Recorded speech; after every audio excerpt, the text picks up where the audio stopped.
Hello everyone. तो कैसे हैं आप लोग। हम लोग आज की इस क्लास में एक बहुत ही खास टॉपिक पावर सिस्टम को पढ़ने जा रहे हैं और पावर सिस्टम में बहुत ही खास इंपॉर्टेंट कॉन्सेप्ट वाले पॉइंट को यहाँ पे देखने वाले हैं।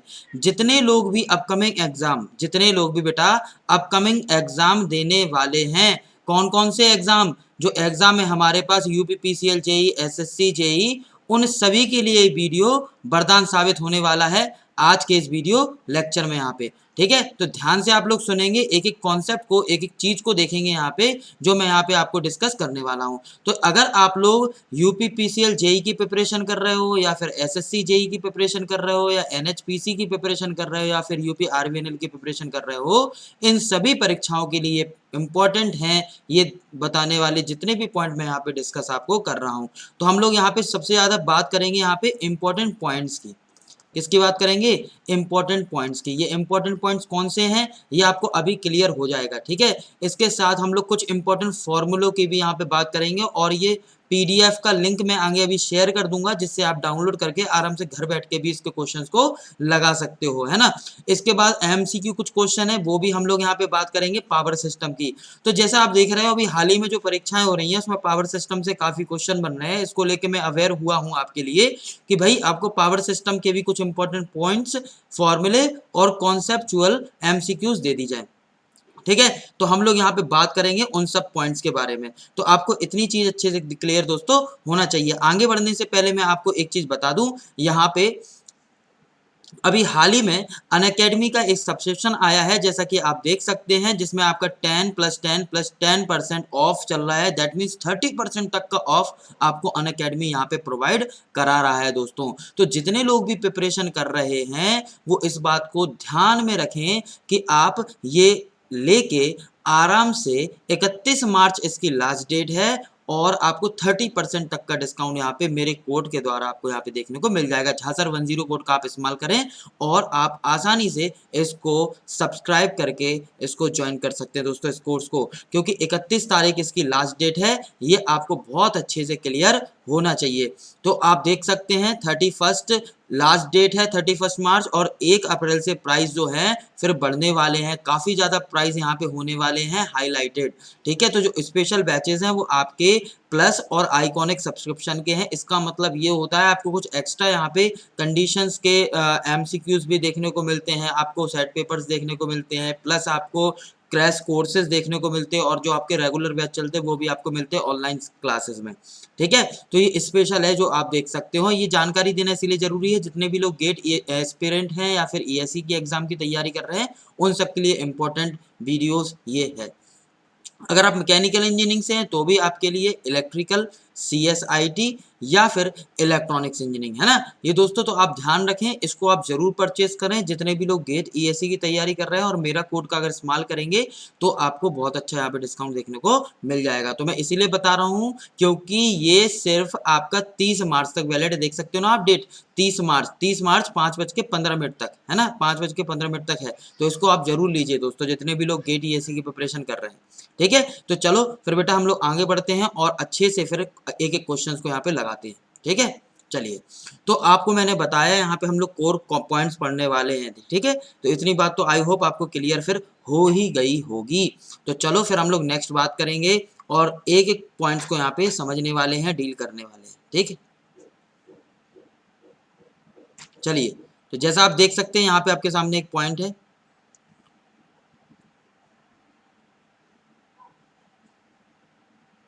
ठीक है, यहाँ से, तो यहाँ से हम लोग पॉइंट स्टार्ट करने वाले हैं। आप लोग समझते जाना, अपनी कॉपी में जो भी पॉइंट्स अगर आपको लगते हैं तो वो आप पूछ भी सकते हो मेरे से। इसमें लिखा है पहला point, the sun is the primary source of energy, the earth receive 1.6 × 10⁸ unit of energy from the sun actually. Yes, तो आपको क्या है, ये मैंने पॉइंट वाइज यहाँ पे बनाया हुआ है, जो कई सारे एग्जाम्स में इससे क्वेश्चन बने हैं। तो जो अर्थ होता है वो कितनी एनर्जी को रिसीव करेगा, तो दोस्तों 1.6 × 10⁸ यूनिट ऑफ एनर्जी। आपको मैं बता दूं कि यहाँ पर जो 1 यूनिट होती है ना, 1 यूनिट पावर सिस्टम में 1 यूनिट का मीन्स का मतलब होता है 1 kilowatt hour. 1 kilowatt hour means होता है 1 यूनिट, यानी कि इतनी किलोवाट एक घंटे में 1.6 × 10⁸ यूनिट एनर्जी जो है अर्थ रिसीव करती है सन से। ये सोच ली 18 यूनिट, यानी कि आप कैलकुलेट कर लीजिए कितनी होती है। ठीक है ना। ये कैलकुलेट कर लीजिए 1.6 इंटू 10 की पावर 18 है ना किलोवाट आवर, 1 घंटे में इतनी एनर्जी को ये रिसीव कर लेती है अर्थ हमारी। ठीक है, ये क्वेश्चन बहुत पेपर में पूछा जाता है, इंपॉर्टेंट पॉइंट है। नेक्स्ट पॉइंट की तरफ हम लोग ध्यान देंगे, और इस पॉइंट में पूछा गया दोस्तों, यहाँ पे बोला गया है कि जो पूछा गया टर्बोजेट वाला है ना, ये तो नेक्स्ट है। आगे बात करते हैं, the rate at which energy supply to the consumer is known as, जिस दर से हम लोग एनर्जी को लेते हैं उसको क्या बोलते हैं, इसको बोलते हैं टैरिफ। इस टाइप के क्वेश्चन पता है, इस टाइप के क्वेश्चन दोस्तों आरवीएनएल या फिर यूपीपीसीएल जेई जैसी परीक्षाओं में पूछे जाते हैं। टर्बोजेट एरोप्लेन हैज कितने ब्लेड होते हैं टर्बोजेट में, तो आपके पास कोई ब्लेड नहीं होता। ठीक है, तो 1 2 3 हम लोग 3 पॉइंट इसमें समझ चुके हैं। नेक्स्ट है यूरेनियम और thorium use for the fission in special apparatus called reactor.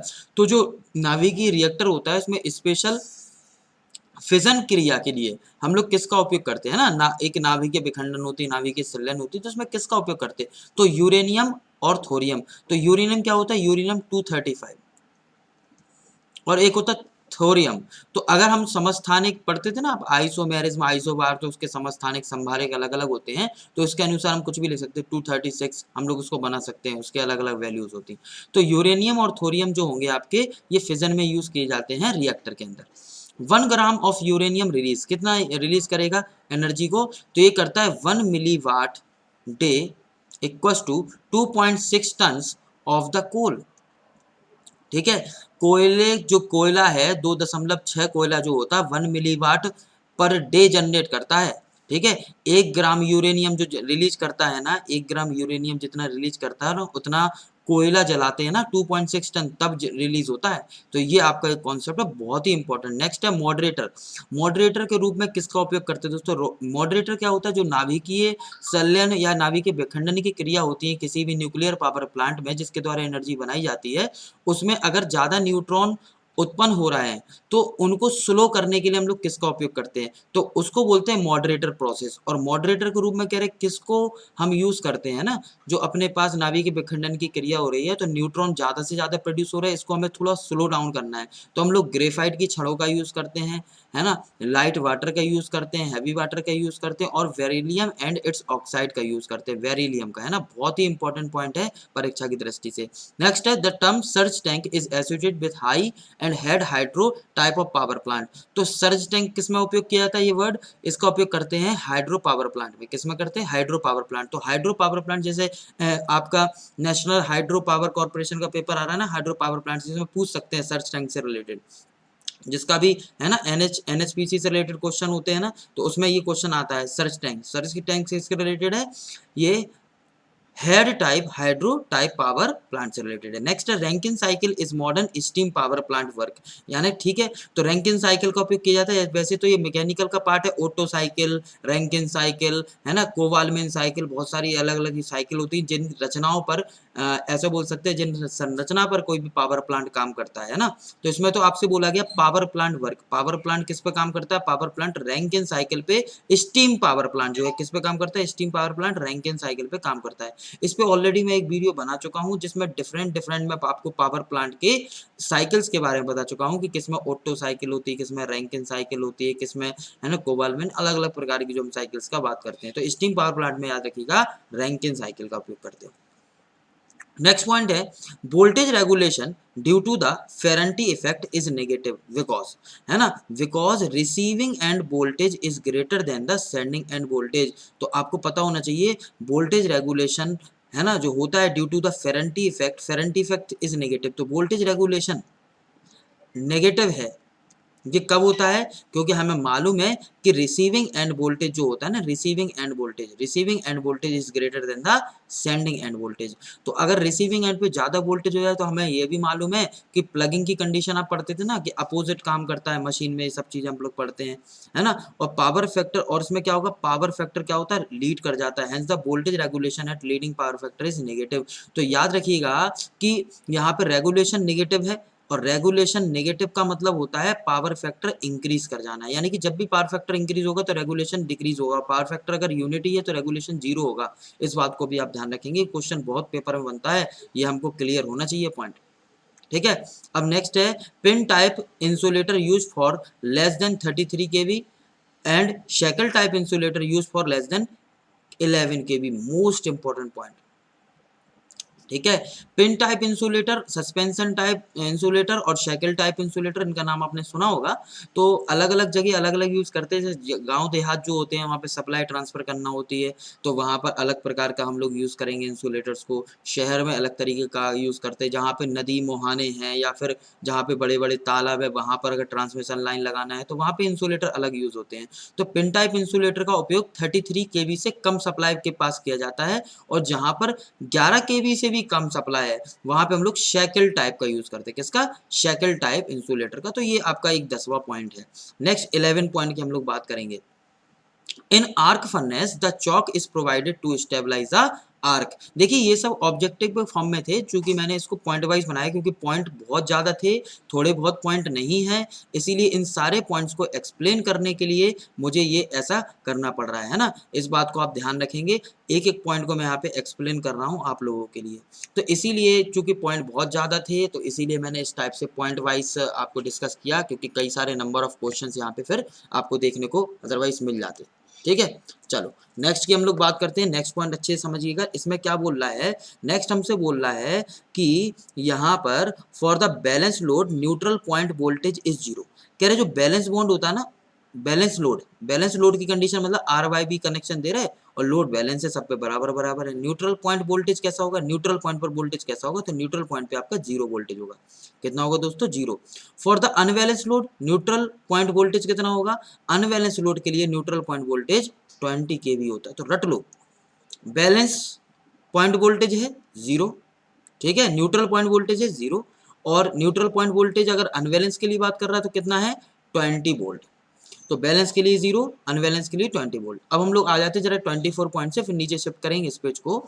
इसमें देख लीजिए, skin effect in a transmission line is due to the supply frequency and self inductance of the conductor. तो कह रहे स्किन इफेक्ट जो होता है वो किसके कारण से होता है दोस्तों? स्किन इफेक्ट जो होता है ना, ये स्किन डेप्थ के कारण होता है। ये प्रोपोर्शनल होता है 1/√, है ना, sigma pi F. Sigma pi F, ये आपका ऐसा रिलेशन एक हमें देखने को मिलता है। ये आपका एक रिलेशन देखने को यहाँ पे अपन को मिल जाता है। और यहाँ पे आता है एल्फा। एल्फा क्या होता है? Attenuation constant. एटीन्यूएशन कांस्टेंट, तो ये एक रिलेशन है इसका। तो स्किन इफेक्ट यानी कि स्किन इफेक्ट जो होगा स्किन डेप्थ क्रिएट करेगा, और line is due to the, line में क्या होता है? सप्लाई फ्रिक्वेंसी होता है, self inductance of the inductor. Self inductance से कैसे रिलेशन लगाते? एल बराबर, है ना, एल बराबर N square mu upon L से। तो हम लोग इसमें रिलेशन निकाल लेते हैं, तो आप इतना समझिए स्किन इफेक्ट किस किस पे निर्भर करता है या किसके कारण से इफेक्टेड होता है। स्किन इफेक्ट किसके कारण से होता है? सप्लाई फ्रिक्वेंसी में कोई वेरिएशन आ जाए या फिर किसी कंडक्टर में सेल्फ इंडक्टेंस में वेरिएशन आ जाए तो स्किन इफेक्ट कर जाता है। नेक्स्ट है S I L. S I L means होता है सर्ज इम्पीडेंस लोडिंग। क्या होता है दोस्तों? Surge impedance loading. तो surge impedance loading of a single circuit 220 kV line is around 120 megawatt. तो कितना होता है? 220 kV लाइन इज अराउंड 120 के मेगावाट, है ना। तो surge impedance loading of a single circuit, किसी सिंगल सर्किट में जो सर्ज इम्पीडेंस लोडिंग होती है उसका वोल्टेज 220 kV, और ये वो पावर जो है 120 मिलीवाट तक होती है। ठीक है, पूरे यूट्यूब पर कहीं नहीं है इस टाइप का कॉन्सेप्ट जो मैं यहाँ पे आपको समझा रहा हूँ एक एक पॉइंट करके, है ना, ध्यान से समझिएगा। 26वां पॉइंट, नेक्स्ट है the ratio of the line to the line capacitance and line to the neutral capacitance is कितना होगा? तो ratio of the line to line and line to neutral, यानी कि लाइन टू लाइन और line to neutral के बीच में जो कैपेसिटेंस की वैल्यू होती है कितनी होती है? 1/2 इसका रेशियो होता है। कितना होता है? 1/2। इसको आप याद कर लीजिए, बहुत इंपॉर्टेंट पॉइंट है। नेक्स्ट है surge impedance is not depend on the length, ये लेंथ पे निर्भर नहीं करता, where is characteristic impedance is depend on the length. Very good, बहुत ही अच्छा क्वेश्चन। इसमें पता है कैसे क्वेश्चन बनते हैं पेपर में? क्वेश्चन हमसे यहाँ पे पूछ लेता है जनरली, ज्यादातर जो क्वेश्चन पूछता है बोलता है if the characteristic impedance of the transmission wire is 50 ohm and the length is 100 metre, है ना, ऐसे करके। If the length become 200 metre, so बताइए इसका रेजिस्टेंस कितना होगा? इसका मतलब पता क्या हुआ दोस्तों? इसका मतलब ये हुआ कि यहाँ पर जो अपने पास इम्पीडेंस होगा, कौन सा इम्पीडेंस, कैरेक्टरिस्टिक इम्पीडेंस। ये प्रोपोर्शनल होता है लेंथ के, तो अगर लेंथ बढ़ेगी तो कैरेक्टरिस्टिक इम्पीडेंस बढ़ेगा, लेंथ कम होगी तो कैरेक्टरिस्टिक इम्पीडेंस कम हो जाएगा। तो Z1/Z2 बराबर L1/L2 करके ऐसा अपन कर सकते हैं। लेकिन अगर सर्ज इम्पीडेंस बोला कि बताइए एक ट्रांसमिशन लाइन है जिसमें सर्ज इम्पीडेंस 50 ओम है और लेंथ 100 मीटर है, अगर वो 200 मीटर हो जाए तो सर्ज इम्पीडेंस क्या होगा। तो अपन को याद रखना है इस केस में जो सर्ज इम्पीडेंस होगा वो दोस्तों सर्ज इम्पीडेंस तो हमेशा सेम होगा, ये तो चेंज होगा नहीं, है ना, ये तो चेंज होगा नहीं, not depend on the length, ये तो निर्भर ही करता। तो आपको जो 50 ओम दिया था ना वही होगा, फिर लेंथ कुछ भी हो 50 ओम रहेगा, यानी कि सर्ज इम्पीडेंस पर कुछ असर नहीं पड़ता है, ठीक है। लेकिन कैरेक्टरिस्टिक इम्पीडेंस पर असर पड़ता है जो कि प्रोपोर्शनल होता है कैरेक्टरिस्टिक इम्पीडेंस किसके, लेंथ के। नेक्स्ट पॉइंट की बात करेंगे। देखिए अब ये कोरोना से रिलेटेड पॉइंट आ गया यहाँ पे, इसमें क्या बोल रहा है, corona is likely to occur maximum in case of the transmission line. तो आपको मालूम है ट्रांसमिशन लाइन में जो कोरोना इफेक्ट आता है वो किसके कारण से आता है कि एक वायर जो होता है ना वो कई सारे मौसम को झेल रहा है, सर्दी गर्मी बरसात, है ना, पतझड़, तमाम चीजें हैं, बहुत सारे मौसम को झेल रहा है, तो उसका जो ऊपरी लेयर होती है वो कमजोर हो जाती, और कमजोर हो जाती है तो उससे जब कोई भी करंट फ्लो होती है एक हाई पावर सप्लाई की तो उसमें हिसिंग साउंड प्रोड्यूस होता है, और इस हिसिंग साउंड प्रोड्यूस होने के कारण से जो एरिया कमजोर होता है वहां पर एकदम से ओजोन गैस निकलने लगती है। कौन सी गैस, ओजोन गैस, और ओजोन गैस निकलने के पश्चात तुरंत वो वायर ब्रेक होने लगता है, तो इसी को बोलते हैं कोरोना इफेक्ट। क्या बोलते हैं, कोरोना इफेक्ट। नेक्स्ट है the minimum clearance of the high voltage line from the ground across stress is, कितना होता, तो minimum clearance of the high voltage line, high voltage line में मिनिमम क्लियरेंस कितना होता है ये हमसे पूछ रहा है। तो दोस्तों यहाँ पे अपने पास आंसर क्या होगा, देखिए इसमें लिखा है 6 मीटर, कितना होगा 6 मीटर, तो मिनिमम क्लियर